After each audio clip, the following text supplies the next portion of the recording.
प्रणाम मित्रों, फिर से हम एक नए वीडियो लेकर के आए हैं। आज इसमें हम 100 नंबर के जो हिंदी का बुक है उसमें से भी एग्ज़ाम में हमेशा पूछा जाता है कि कौन से चैप्टर कौन से राइटर ने लिखे हैं। तो आज हम इसी बात पर डिस्कशन करेंगे। सभी को एक अच्छे से अच्छे ट्रिक पर संभवतः हम बताने का प्रयास करेंगे और बताएंगे। तो आप देखते रहिए। अगर आप नए हैं तो हमारे चैनल को सब्सक्राइब कर ले और बेल आइकन को बटन का ऑन कर ले ताकि हमारे नए वीडियो आप तक जल्दी से जल्दी पहुंचते रहे। तो हम शुरू करते हैं। हमारा पहला है चैप्टर जो गद्यखंड का बातचीत, जिसके लेखक है बालकृष्ण भट्ट। इसको हम ट्रिक पे कैसे बैठाएंगे देखिएगा। कभी कभी आप बातचीत करते होंगे किसी के साथ, तो कोई बोलता है बट बातचीत तुमसे बात नहीं करना जाओ। तो बातचीत करते समय कोई बोलता है कि बट तो इस भट्ट को आप याद रखेंगे, बट बातचीत। अगला है उसने कहा था, चंद्रधर शर्मा गुलेरी। कभी बोलते हैं कि शर्मा जी ने कहा था, शर्मा जी, शर्मा याद रखेंगे। उसने कहा था, किसने? शर्मा जी ने कहा था।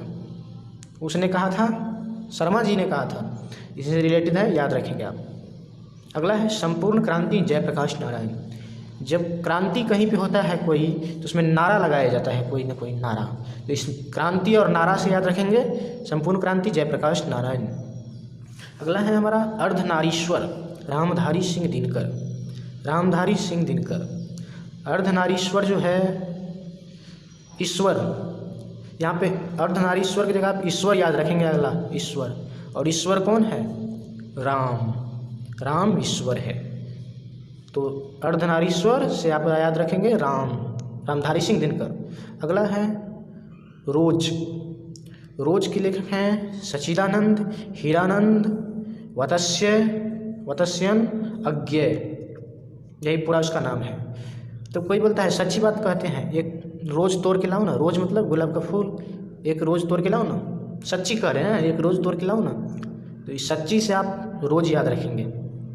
एक लेख और एक पत्र, भगत सिंह इसके लेखक हैं। कोई कहता है कि भगत सिंह के लिए एक पत्र लिखो। अरे भगत सिंह तो अब नहीं रहे इस दुनिया में, देशभक्ति के लिए वो शहीद हो गए थे। लेकिन फिर भी अगर कोई आपको बात बोल दे कि भगत सिंह के लिए एक पत्र लिखो या भगत सिंह पर एक लेख लिखो, तो एक और एक से आप भगत सिंह याद रखेंगे। ओ सदा नीरा, जगदीश चंद्र माथुर। नीरा से याद रखेंगे नीर, और ये चंद्र। नीर और चंद्र किस पे चढ़ता है? भगवान शिव पर।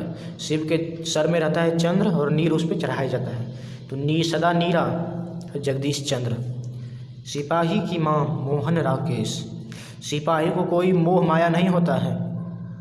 किसी पे भी अंधाधुंध गोली चला दिया, उसको कोई मोह माया नहीं होता है। अगला है प्रगति और समाज।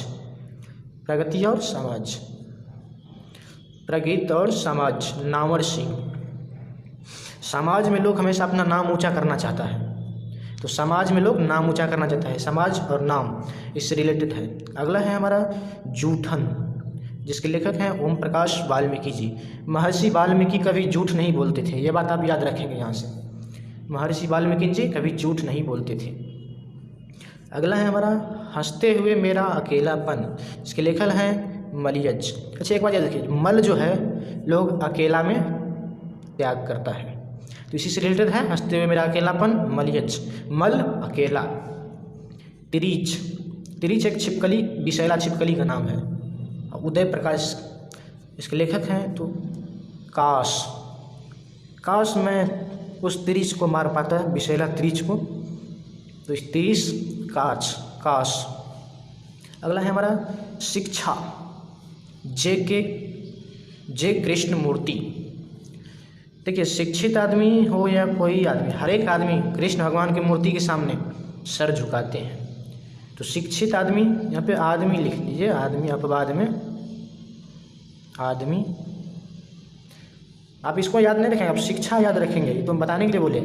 शिक्षा, शिक्षित आदमी भी कृष्ण भगवान के सामने, मूर्ति के सामने सर झुकाते हैं। किसी से याद रखेंगे शिक्षा, जे कृष्णमूर्ति। अगला हमारा आ गया काव्य खंड। पहला इसमें चैप्टर है कड़बक, मलिक मोहम्मद जैसी। कभी कभी सुनते होंगे कोई लोग बोलता है कि क्या मुल्ला जी ज़्यादा बक बोल रहे हैं, कुछ समझ में नहीं आ रहा है। तो ये से मुल्ला मोहम्मद ये सब मुस्लिम होते हैं। इस मुल्ला मोहम्मद से याद रखेंगे बक। मुल्ला जी क्या बक बक कर रहे हैं, मुझे से कुछ समझ में नहीं आ रहा है, ऐसे बोलते होंगे लोग, अधिक सारे लोग बोलते हैं। अगला है पद। पद के लेखक हैं पहला सूरदास जी और दूसरे पद के लेखक हैं तुलसीदास जी। याद रखेंगे इस बात को, पहले पद के लेखक सूरदास और दूसरे पद के लेखक तुलसीदास। अगला है हमारा छपै। छपै के लेखक है नवादास। याद रखेंगे छपै, कोई चीज़ जो छपता है पेपर में या कुछ भी, तो वह सब नया नया चीज़ रहता है। तो नया, नाभा यहाँ पे नया से आप याद रखेंगे नया चीज़ छपा है, नाभादास। छपै। कवि भूषण का नाम सुने हैं आप लोग, कवित से याद रखेंगे आप लोग, भूषण है यहाँ पे, कवित और भूषण। तो कवित के लेखक कौन है? भूषण जी। तो ऐसे कवि भूषण, इसे एक बात में आप एक बात में रट लीजिए, कवि भूषण। अगला है तुमुल कोलाहल कलह में जयशंकर प्रसाद। भगवान शंकर का कोल्हू का बैल नाम सुनेंगे आप लोग, कोल्हू का बैल, कोलाहल कोल्हू का बैल और शंकर। तो बैल और शंकर का रिलेटेड बनता है। भगवान शंकर जो है उस बैल पे ही बैठते हैं, बसहा व्रत पे, तो उसी से आप याद रखेंगे शंकर, कोलाहल, बैल और शंकर। पुत्र वियोग सुभद्रा कुमारी चौहान। इस कविता को पढ़ेंगे तो बड़ी मज़ेदार कविता है। जिस तरीके पुत्र का जो वियोग होता है ना, किसी का पुत्र अगर मर जाता है तो वो उसकी माता को बहुत अधिक होता है। और माता अर्थात कुमारी, मतलब यानी कि हर एक औरत या कोई अपने में टाइटल में लगाता है कुछ, तो कुमारी से याद रखेंगे माता। तो पुत्र वियोग कुमारी माँ सुभद्रा कुमारी चौहान। अगला है ऊषा शमशेर बहादुर सिंह, इसके लेखक हैं ऊषा के। ऊषा जो है, ऊषा बहुत ही अच्छा चैप्टर है। और देखिए यहाँ पे शेर जो है ऊषा के समय, मतलब ऊषा मतलब ओस, धुंध के समय में शेर बाहर नहीं निकलता, अपने गुफे में ही रहता है। तो इस शेर से आप याद रखेंगे ऊषा। शेर हमेशा दिन के धूप में अपना शिकार करने के लिए निकलते हैं। ऊषा शमशेर बहादुर सिंह। जन जन का चेहरा एक, गजानन माधव मुक्तिबोध। गजानन का मतलब समझते हैं आप लोग, गज जो आना अर्थात गणेश भगवान। गणेश भगवान का चेहरा ऐसा था, कैसा, हाथी के जैसा था गणेश भगवान का चेहरा हाथी के जैसा था। इसी से याद रखेंगे आप लोग, गजानन चेहरा। अधिनायक रघुवीर सहाय। नायक देखिए यहाँ पे आता है नायक, यहाँ पे आता है नायक हमेशा दूसरों की सहायता कभी नहीं करता है, खुद लोगों से सहायता मांगता है जब उसको कोई पीटने लगता है। तो नायक से आप याद रखेंगे सहायता, रघुवीर सहाय। अगला है हमारा प्यारे नन्हे बेटे विनोद कुमार शुक्ल। प्रत्येक आदमी का बेटा जो होता है, प्यारे नन्हे बेटे, वो कुमार रहता है कि बच्चा में थोड़ी ना शादी होता है किसी का। तो इसी से याद रखेंगे, प्यारे नन्हे बेटे को सबका कुमार रहता है और सुकुमार भी रहता है, विनोद कुमार शुक्ल। इसी से याद रखेंगे आप लोग, बड़ा रिलेटेड है। हार जीत अशोक वाजपेयी। सम्राट अशोक जो थे वो कभी किसी से हारे नहीं और सभी को जीतता आया था। कभी किसी से हारे नहीं लेकिन जीता सभी को, कलिंग को भी जीत लिया था।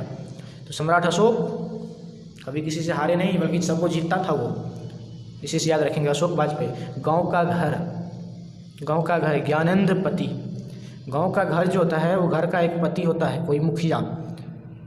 हर एक घर में, गांव घर में एक आदमी कोई घर को चलाने वाला होता है, जैसे पति या मुखिया जो कहिए, याद रखेंगे। इससे रिलेटेड है पति, गांव का घर, ज्ञानेंद्र पति। तो हमारा ये ख़त्म हुआ।